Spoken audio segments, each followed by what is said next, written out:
Hello, hello, hello, and welcome to my brand spanking new YouTube page. Except, okay, that's not really true, that's a lie. Because I've been having this page forever and a day, but I just never published any videos.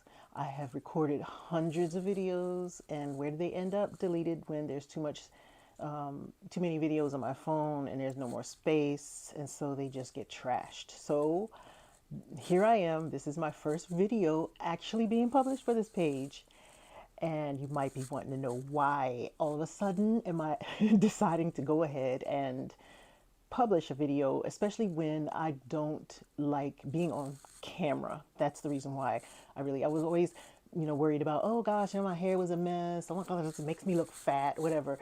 I never really liked being on camera because actually I'm a writer. I have had a blog since before blogs were blogs. Back in the day, I used to code HTML, and I had my own little crazy website about things that I like and things that I did. And it was about dance, it was about food, it was about my trip to Bulgaria, all kinds of things like that. And that wasn't called a blog because there was no such thing as blogs yet back then. But I had that. So I had the kind of idea. And so now, fast forward to new times, I do have a blog, but I realized that a lot of people would rather see a video than read a blog.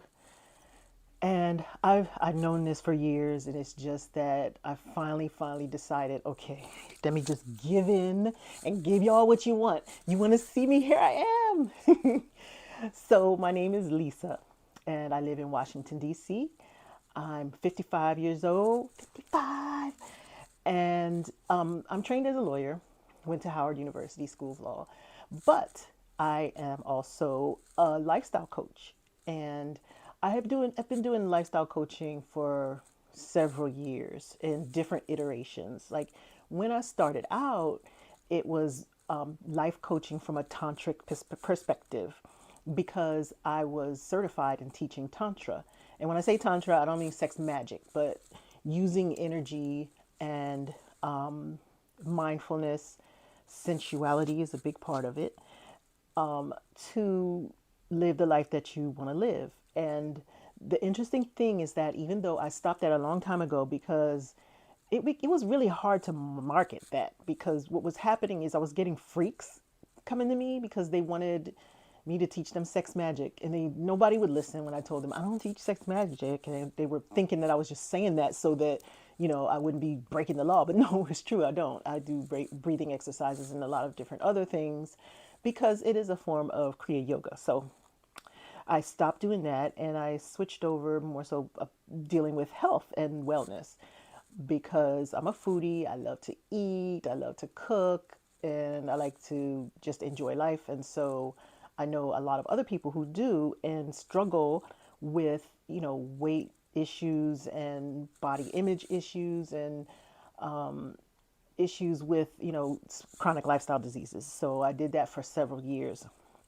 But now things are, kind of a little bit different. I'm going kind of back to my roots in Tantra because I realized that I have been living that my whole entire life. And so it's a big part of my philosophy of just how I live my life. And looking in from the outside, it probably just looks like I live life to the fullest. I I do things based on passion, and I try to be fearless, although that's not true. And, living a good life is my top priority. So that has always been the case. But right now, what's different is my life is changing at this big age.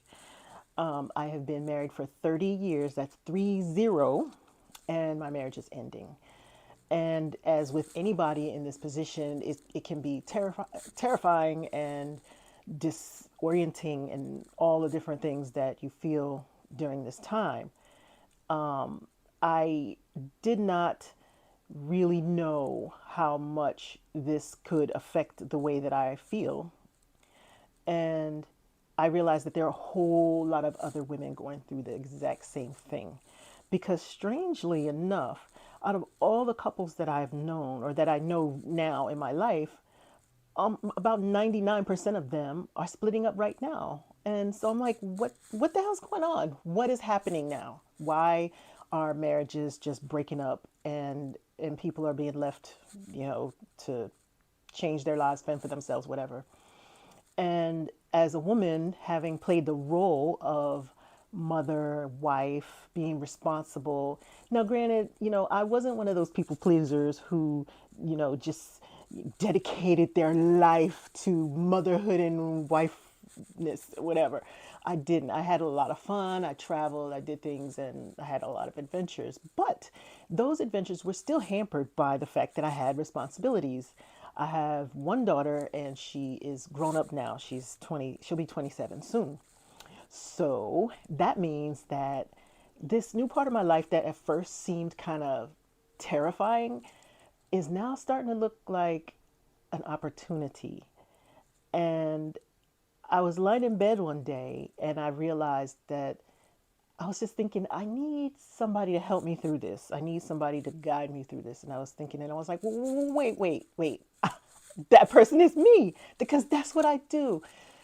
So, when you are in coach training, you learn how to coach yourself.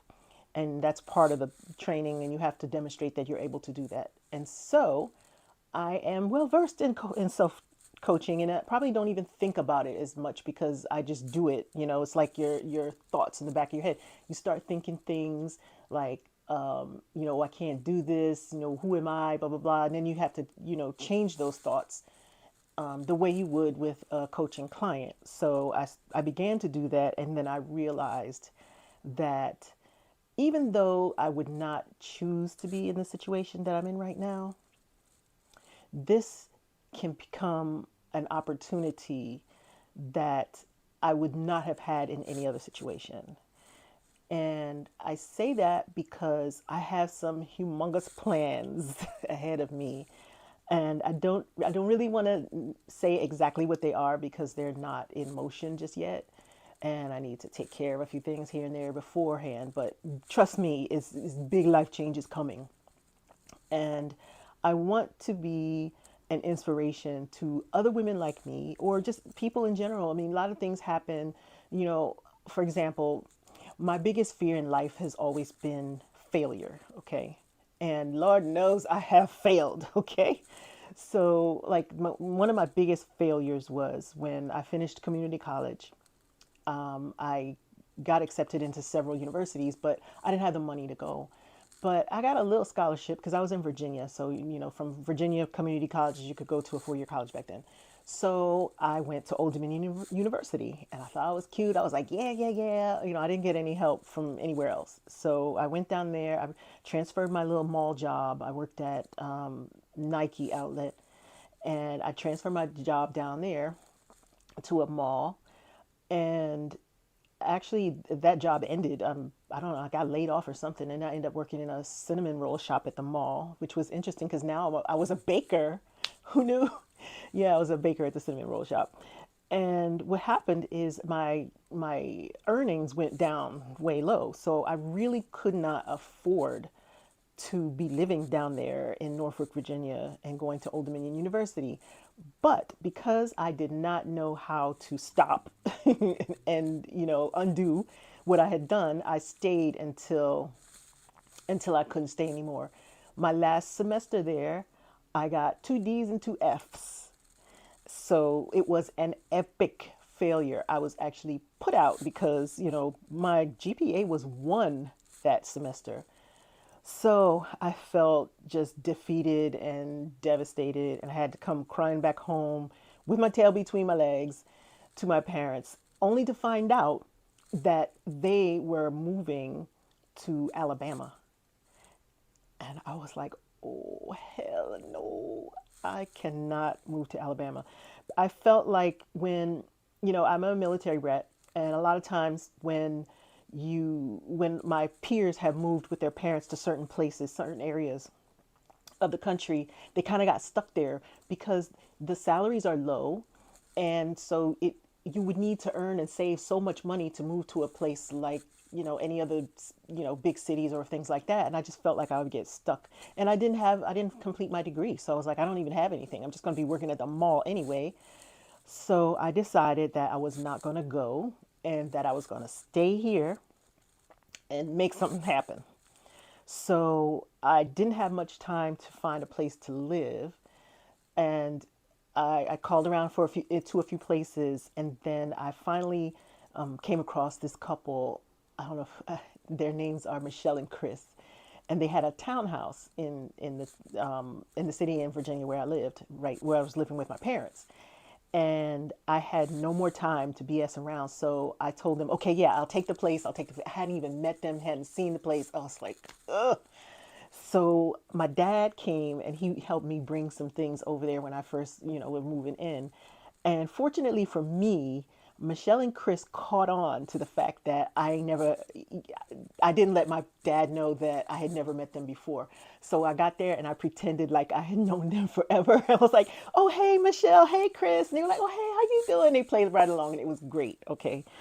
So I moved in, my parents moved away, and I stayed there for, I guess, about a year. But during that time, I met my husband now, well, soon to be ex-husband. But and so that failure put me in a place to meet a wonderful person that I would not change it for the world. I mean, it was painful going through that failure, but it turned out to be something good. So that's something to keep in the back of your mind. Sometimes when the worst thing is happening, there's something else on the horizon if you let it. And I'm a very firm believer that you have to make your own opportunities. They don't just fall out of the sky. Well, maybe they do fall out of the sky, but you got to catch them. Okay. You can't just walk along and just expect to be, saved or whatever.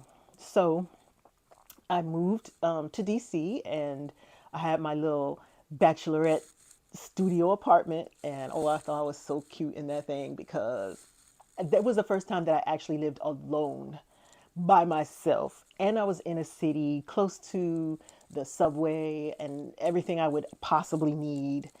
And I just had that. I was there for about a year too.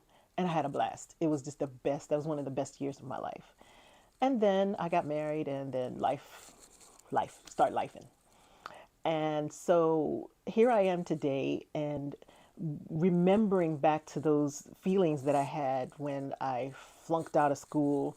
I'm thinking I didn't tell anybody about my marital situation for a long time because it feels like a failure. It feels embarrassing. But then I was like, but wait a minute. First of all, it's not a failure. My marriage was a great success. I raised a very, very successful daughter and built a beautiful home. And, things went right. I guess some things went wrong, but some things went right. And so overall, it's a success. And I'm proud of what we have accomplished together. But it still feels like a failure. And it's hard to face that. It's hard to come in front of people and say, I failed, I'm a failure. So, and I sat with those feelings for a little while and realized that, okay, it's not really a failure, just being dramatic.